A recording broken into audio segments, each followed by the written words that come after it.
نحمده ونستعينه ونستغفره ونعوذ بالله من شرور أنفسنا ومن سيئات أعمالنا من يهد الله فلا مضل له ومن يضلل فلا هادي له أشهد أن لا إله إلا الله وحده لا شريك له وأشهد أن محمدا عبده ورسوله أما بعد. Ikhwatu iman rahimakumullah. Dalam ayat yang tadi, surat Al-Qasas, Allah Subhanahu wa taala menerangkan wa huwallahu la ilaha illahu, bahwa ilahiyah ibadah itu tidak boleh ditunjukkan kepada selain Allah. Lahul hamdu fil ula wal akhirah. Allah mengatakan di antara dalilnya, petunjuknya kenapa ibadah harus kepada Allah saja. Allah menerangkan lahul hamdu fil ula wal akhirah. Karena segala pujian baik di dunia dan akhirat itu hanya milik Allah. Karena segala pujian baik di dunia dan di akhirat itu adalah milik Allah. Oleh karena itu Allah Subhanahu wa taala sering memuji dirinya sendiri dengan sangat percaya dirinya, karena memang itu pantas bagi Allah. Oleh karena itu kalau kita lihat dalam Al-Quran, Allah memuji dirinya karena sangat luar biasa. Ketika memulai Al-Quran dengan kalimat Alhamdulillah ini, dengan kalimat Alhamdulillah, seperti dalam surat Al-Kahfi, Alhamdulillahilladzi anzala ala abdihil kitaba wa lam yaj'al lahu 'iwaja. Segala puji bagi Allah yang telah menurunkan Al-Quran, wa lam yaj'al lahu 'iwaja, yang isinya itu tidak ada kebengkokannya. Dilihat dari sisi manapun yang diungkap oleh Al-Quran, maka tidak ada kebengkokannya menurut Allah. Apa yang diterangkan Al-Quran berkaitan dengan anatomi tubuh, dengan peternakan, ketika dibuktikan oleh sains, oleh ilmu pengetahuan, maka sains ilmu pengetahuan itu membenarkannya. Tidak ada kebengkokannya sedikit pun, tidak ada. Bahkan Allah Subhanahu wa taala menegaskan qayyiman. Jadi sifat Al-Quran menurut Allah, lam yaj'al lahu 'iwajan qayyiman, menghilangkan sifat kebengkokan, iwaj, dan menetapkan qayyiman, lurus. Jadi siapa yang menjadikan Al-Quran sebagai way of life, tujuan hidupnya, dia tidak akan salah, dia pasti benar. Kalau kita memfokuskan untuk mendalami Al-Quran dari segi sainsnya, ilmu pengetahuannya, maka pasti kita akan mendapatkan kebenaran yang luar biasa. Maka pantaslah Allah Subhanahu wa taala memuji dirinya ketika mengatakan Alhamdulillahilladzi anzala ala abdihil kitaba wa lam yaj'al lahu 'iwaja. Bahkan di dalam surat Al-Fatihah, Allah Subhanahu wa taala menerangkan ketika Allah berhasil menerangkan tentang sesuatu yang sangat luar biasa berkenaan dengan makhluk-makhluknya. Alhamdulillahi rabbil alamin. Segala puji bagi Allah, karena Allah Rabbul Alamin. Di antara nikmat yang paling besar, khususnya bagi kita, adalah keberadaan kita sendiri, yang asalnya tidak ada kemudian diadakan menjadi ada. Kita menjadi manusia yang asalnya tidak ada. Maka itulah kenikmatan pertama yang harus kita renungkan, yang harus kita pikirkan.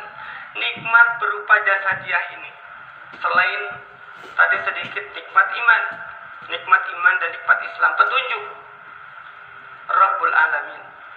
Segala puji bagi Allah, karena Allah Rabbul Alamin, karena Allah Rabb semesta alam.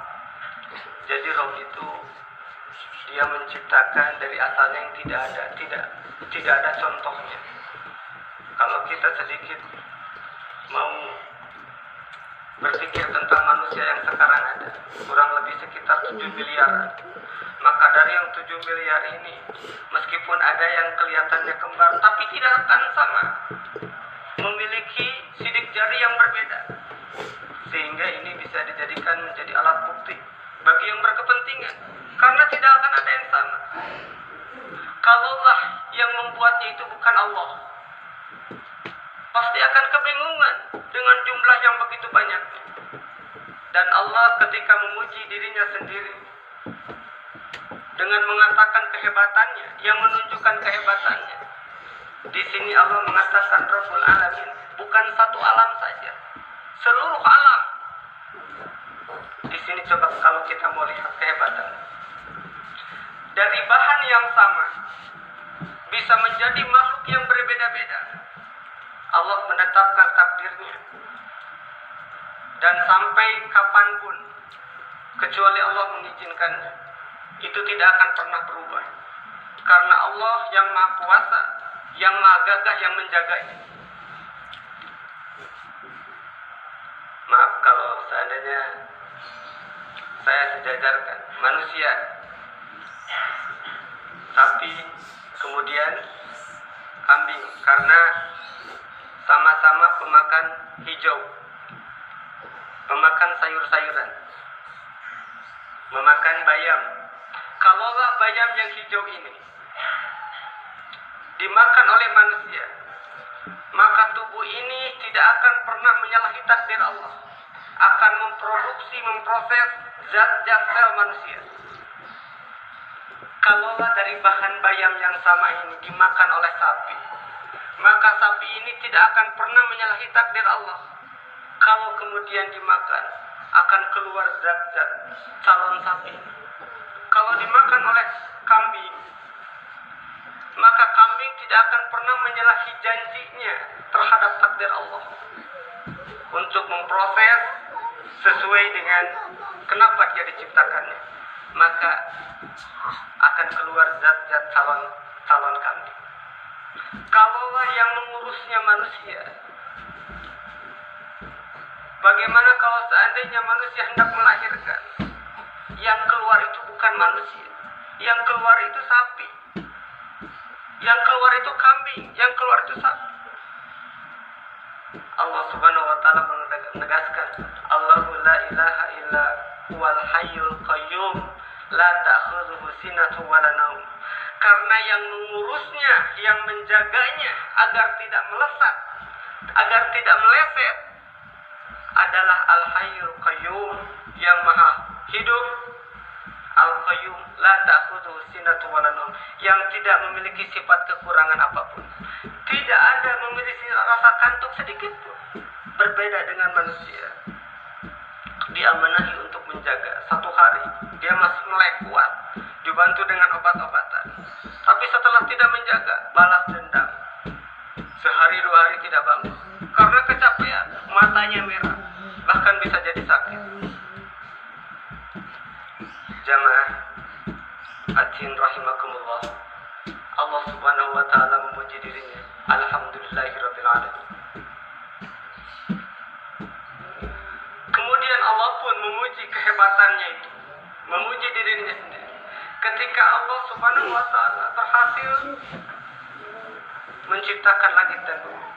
Alhamdulillahilladzi khalaqas samawati wal ard wa ja'ala dhulumati wan nur tsumma alladziina kafaru bi rabbihim ya'dilun. Ini dalam surat Al-An'am. Segala puji bagi Allah yang telah menciptakan langit-langitnya ada, beserta yang ada di dalamnya. Planet-planet yang begitu miliaran, yang berbeda-beda. Mereka berjalan pada porosnya, tidak ada yang menyalahi takdirnya. Dan bumi, menciptakan bumi, buminya ada, termasuk kita ini, kita yang ada di dalamnya, yang begitu hebat, yang seringkali kadangkala terhadap Allah ini mengucapkan ucapan berupa pengingkaran. Nauzubillah min dzalik. Jamaah Adin rahimakumullah, itu di dunia, dan nanti di akhirat Allah pun mengakhiri kehidupan ini dengan kalimat alhamdulillahirabbil alamin. Seperti dalam salah satu ayat, wa taral malaikata hafin min haulil arsy yusabbihuna bihamdi rabbihim wa qudiya bainahum bil haqq wa qila alhamdulillahirabbil alamin. Dan kau melihat para malaikat berkumpul di sekeliling alas. Mereka memahasucikan Allah dari sifat kekurangannya, karena Allah tidak memiliki sifat kekurangan, dengan memujinya. Wa qudiya bainahum bil haq. Dan pada waktu itu akan diputuskan di antara makhluk dengan hak, dengan cara hak, tidak akan pilih kasih, tidak akan melihat siapa yang berkuasa, siapa yang memiliki materi. Yang salah harus diberi putusan yang salah, yang berhak, yang benar harus diberi putusan yang benar. Di dunia ini bisa terbalik, bisa berubah, yang salah menjadi benar, yang benar menjadi salah, karena ada intervensi kekuasaan, karena ada intervensi materi, gara-gara dia kaya, anak dari seorang konglomerat. Wa qudiya bainahum bil haq. Pada waktu itu akan diputuskan dengan al-haq, bukan sandiwara lagi, karena yang memutuskan adalah hakim yang maha gagah, tidak bisa diintervensi, tidak bisa disogok oleh kekayaan. Wa qudiya bainahum bil haq wakila alhamdulillahirabbil alamin. Wakila kalimatnya majhul dan dikatakan, karena majhul tidak disebutkan siapa yang mengatakan, seluruh makhluk. Dan mana seluruh makhluk pada waktu itu mengatakan alhamdulillahirabbil alamin. Jamaah hadirin rahimakumullah. Oleh karena itu di antara dalil kenapa tauhid itu harus kepada Allah saja, karena akulah yang paling hebat. Kecuali kalau misalkan kamu sekalian bisa menemukan yang lebih hebat daripada Allah, maka sembahlah dia. Tapi itu mustahil. Allah menetapkan lahul hamdu fil ula wal akhirah. Di dunia dan akhirat pujian itu kembali kepada Allah. Kemudian walahul hukmu, dan segala keputusan baik di dunia dan akhirat itu milik Allah. Hukum, ketetapan yang terjadi di dunia ini, yang kita bisa saksikan makhluk-makhluk yang begitu berbeda ini, yang menjadi bahan penelitian. Banyak para peneliti yang kemudian takjub. Kemudian juga keputusan tentang agama ini, yang nanti tidak akan meleset. Siapa yang melakukan kebaikan di dunia ini, dia akan mendapatkan ganjarannya.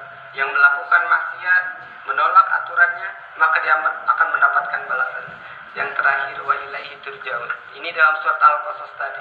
Ketika Allah menerangkan tentang tauhid, itu karena alasannya pujian bagi Allah. Semuanya milik Allah. Semua ketetapan yang Allah tetapkan itu pasti berlaku, baik di dunia dan akhirat. Wa ilaihi turja'un. Dan akhir dari kehidupan ini, wa ilaihi, dan kepadanya turja'un, kamu sekalian akan dikembalikan. Kalimatnya turja'un majhul, kamu sekalian kepadanya akan dikembalikan. Karena bisa jadi ikhwatu iman rahimakumullah, kita masih belum mau mati. Yang punya istri 1, 2, 3, masih muda, masih cantik-cantik, kemudian punya anak masih lucu-lucunya, perlu pembiayaan sebagainya, harta di rekening bermiliaran, masih belum pingin mati, ingin menikmati semuanya. Tapi kematian itu adalah milik Allah. Wa ilaihi turja'un. Kamu masih mencintai istrimu, mencintai anakmu, mencintai materimu, tapi kalau sudah ajal, maka Allah Subhanahu wa taala akan mencabut nyawanya. Wa ilaihi turja'un. Ini menunjukkan saking kuasanya Allah. Jamaah Jumat rahimakumullah. Itu saja mungkin yang bisa saya sampaikan. Mudah-mudahan ada manfaatnya. Mohon maaf atas segala